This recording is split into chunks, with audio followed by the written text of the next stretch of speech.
My fiancé declared, "I'm too good for your family's cheap restaurants," at my grandmother's 90th birthday dinner. I said, "You're absolutely right." Then I made sure she never had to lower her standards again by canceling the wedding next morning. Her tune changed when I, 32 male, was engaged to Bethany, 28, for 8 months, together for 2 years total. The wedding was supposed to be in 3 months. Keyword, was. My grandmother Elena just turned 90. She's first-generation immigrant, built a small empire of 3 family restaurants from nothing, and is basically the matriarch of our entire extended family. For her birthday, she wanted one thing: everyone together at her original restaurant, the one she opened in 1978 with my late grandfather. It's not fancy. Red checkered tablecloths, photos from the old country on the walls, menu hasn't changed in 30 years. But the food? Authentic as it gets. And to our family, it's sacred ground. Bethany knew this. I'd told her the stories 100 times, how my grandparents saved every penny for 5 years to open it, how my mom basically grew up in that kitchen, how every major family announcement happened at table 12. The night of the party, Bethany showed up late. Full designer outfit, fresh from the salon, looking like she was headed to a charity gala. "This is it," she said, looking at the restaurant. "I thought we were going to the nice location uptown." "This is the nice location. It's the original." She wrinkled her nose but walked in. My whole family was there. Cousins from 3 states away. My uncle Antonio, who hadn't visited in 2 years, everyone. Grandma Elena lit up when she saw us. "My beautiful." She mixes languages when she's happy. Bethany air-kissed her. Didn't hug, air-kissed. My 90-year-old grandmother. We sat down at the long family table. The food started coming out, Grandma's famous meatballs, the lasagna that won 3 local awards, fresh bread from the bakery next door that's been our supplier since 1982. Bethany pushed her plate away. "Aren't you eating?" my Aunt Rosa asked. "I'm on a cleanse. This is all so heavy." Strike 1. Then my cousin's kid, little Tony, he's 5, accidentally knocked over his juice. It splashed on Bethany's designer bag. "Are you kidding me?" she screeched. "This is a $3,000 purse. Who lets a child run wild like this?" The entire restaurant went silent, not just our table, the whole place. "It was an accident," my cousin Marie said, trying to clean it up. "An accident that ruined designer leather. This is why I said we should have had this at an actual nice restaurant, not some place where people bring screaming children." My grandmother's face. I'll never forget it. She looked like someone had slapped her. Strike 2. But Bethany wasn't done. "Honestly, Thomas," she said to me, loud enough for everyone to hear, "I'm too good for your family's cheap restaurants. This place looks like it hasn't been updated since the 70s. The food is basically peasant food, and don't get me started on the clientele." She gestured around at the other diners. Regular folks, families, couples on dates. The backbone of our community for 45 years. When we have kids, they're not eating here. I won't have them thinking this is acceptable dining. Strike 3, 4, 5, and 6. I stood up, calm, collected. "You're absolutely right." She smiled, thinking she'd won. "Finally, we can go to that sushi place." "No, I mean you're right that you're too good for this. You're too good for my family, too good for our history, too good for the woman who built everything that paid for the ring on your finger." Her face changed. "Thomas, I didn't mean..." Everyone heard exactly what you meant. I looked at my grandmother, tears in her eyes, my mom holding her hand, my entire family staring at the woman I was supposed to marry. "Enjoy your sushi." Alone.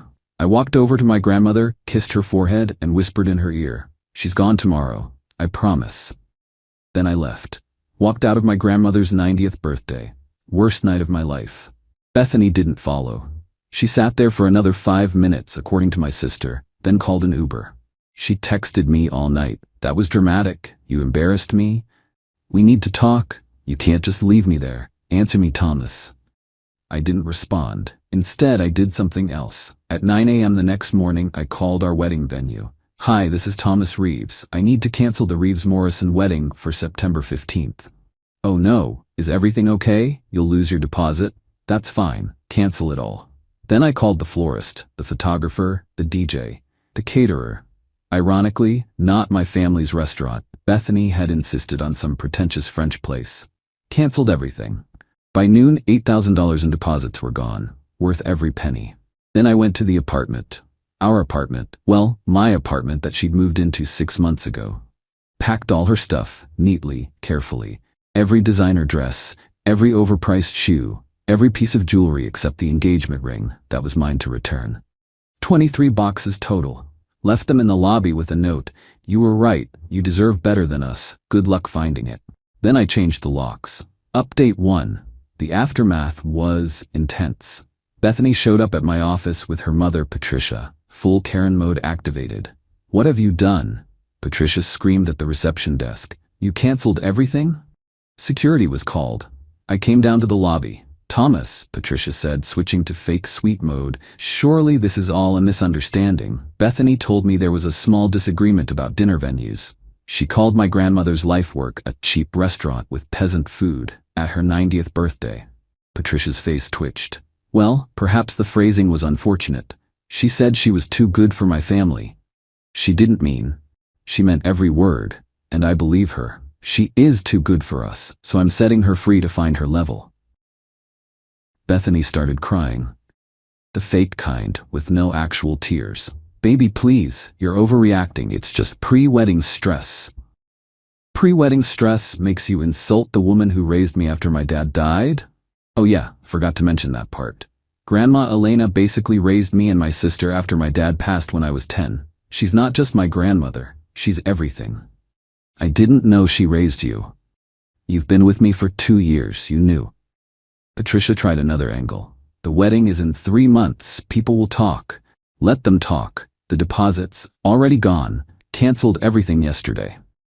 That's when Bethany lost it. Real tears this time. You lost $30,000? $8,000, and it wasn't lost. It was invested in not marrying someone who thinks she's too good for the people I love.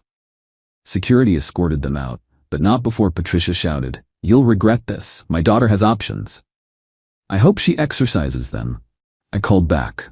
That night, the family group chat exploded. My sister Lisa, Grandma wants to know if you're okay. My mom, I'm proud of you. Uncle Antonio, thank God. She was awful. Cousin Marie, little Tony asks if the mean lady is gone forever. Me, yes, tell him the mean lady is gone. But the best message came from my grandmother. She doesn't text, but she had my mom write it. My dear Thomas, you are worth more than all the designer purses in the world. Sunday dinner, table 12, don't be late. Table 12, where my grandfather proposed to her, where my parents announced their engagement, where every important family moment happened, where Bethany would never sit again.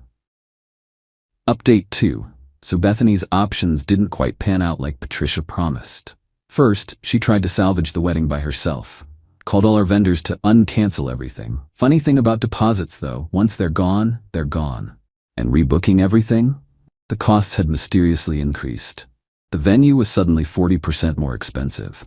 The florist had a rush fee. The photographer was unfortunately booked. She needed roughly $45,000 to rebook everything. Her solution? She started telling everyone I was financially abusive and had stolen her wedding. The problem?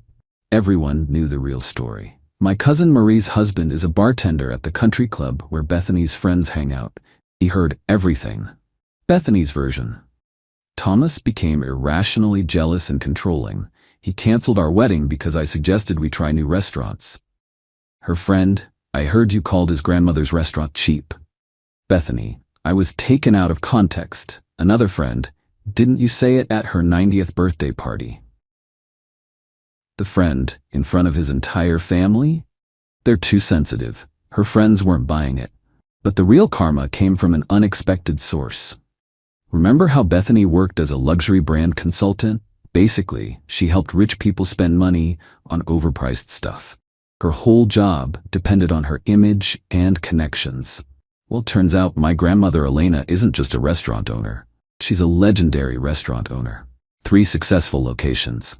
45 years in business. She knows everyone in the food industry, including Richard Blackstone, who owns the luxury shopping center where Bethany's office is located. Richard has been eating at Grandma's restaurant every Thursday for 20 years. Same table, same order. He was there for her 90th birthday. He heard everything. Monday morning, Bethany's boss called her in. Bethany, We need to discuss your client relations. My numbers are excellent. Richard Blackstone called. He's concerned about your values alignment with our brand. What? He said you publicly humiliated Elena Rossi at her birthday celebration, called her life's work cheap and peasant food. That's not, it was a private family matter. In a public restaurant. With 60 witnesses, including 3 of our clients. Yeah. Turns out the unacceptable clientele Bethany sneered at included 2 CEOs and a federal judge. All regulars. All friends of my grandmother. Bethany wasn't fired, but she was encouraged to pursue opportunities elsewhere. Corporate speak for quit before we fire you. She lasted 2 more days before resigning. Update 3. Desperation mode activated. Bethany started dating immediately. Immediately. New guy every week on Instagram, each one richer than the last, allegedly. First was Garrett, investment banker. Lasted 4 days until she demanded he take her to a $500 per person restaurant on their second date. He ghosted her. Then came Philippe, said he was a European entrepreneur. Turned out he was a waiter at a French restaurant lying about his accent. She found out when she surprise visited him at his office. But the third guy was special. Harrison Wellington III. Old money. Legitimate old money. We're talking grandfather-owned railroads money. Bethany thought she'd hit the jackpot. Posted constantly about finally finding someone on my level, and when you know your worth, you attract what you deserve. Patricia was ecstatic. Started planning another wedding immediately. Small problem? Harrison's family does their homework. His mother, Eleanor Wellington, is old-school high society, the kind who has a private investigator on retainer. She researched Bethany thoroughly, found the restaurant incident, the social media posts, the luxury consultant job she no longer had, everything. But Eleanor was smart. She didn't tell Harrison. She invited Bethany to tea. My sister Lisa knows Eleanor's assistant. Got the whole story. Eleanor served Bethany tea in actual antique china worth more than my car. Then casually mentioned, I heard you're quite the food critic. Something about peasant food? Bethany went pale. That was... My dear girl, the Wellingtons have been eating at Elena Rossi's restaurant for 40 years. My late husband adored her meatballs, called them the best in the state. I didn't know. Of course you didn't. You seem to not know quite a lot, like how Harrison's trust fund has a morality clause. Any spouse who publicly disparages family friends or shows conduct unbecoming forfeits all financial rights. That's not legal? Oh, very much so. We've had it since 1943, prevented quite a few unfortunate marriages. Eleanor smiled. Harrison is free to marry whomever he chooses, but his money, that's family money, and we protect family, including extended family like the Rossis. Bethany left in tears. Harrison dumped her that evening, via text, while she was at dinner at a very expensive restaurant that she had to pay for herself. Update 4. The spiral was real. Bethany moved back in with Patricia. No job, no man, no wedding. No apartment, she couldn't afford rent alone. But did she learn? Nah, she started a blog, Dating After Emotional Abuse, A Survivor's Journey. Every post was about me. Thinly veiled, but obvious. When your ex chooses his family over your future. Red flags I ignored. He was too close to his mother. Why successful women threaten insecure men. The comments were not supportive. Girl, you insulted his grandma at her birthday. This isn't the flex you think it is. Team Thomas to Baha. She disabled comments. Then came the cease and desist. See, Bethany made one crucial mistake. She used a photo from my grandmother's birthday in her post about toxic family dynamics, without permission. A photo that included my 90-year-old grandmother. My uncle Antonio is a lawyer. A very good lawyer. He sent a letter. Remove all photos and references to the Rossi family immediately, or face legal action for defamation and unauthorized use of likeness. She removed everything. But the internet never forgets. Screenshots were everywhere. Someone made a TikTok. Rich girl calls grandma's food peasant food, loses everything. It went viral. 2.3 million views. The comments were brutal. Imagine being too good for homemade Italian food. She really thought she was doing something.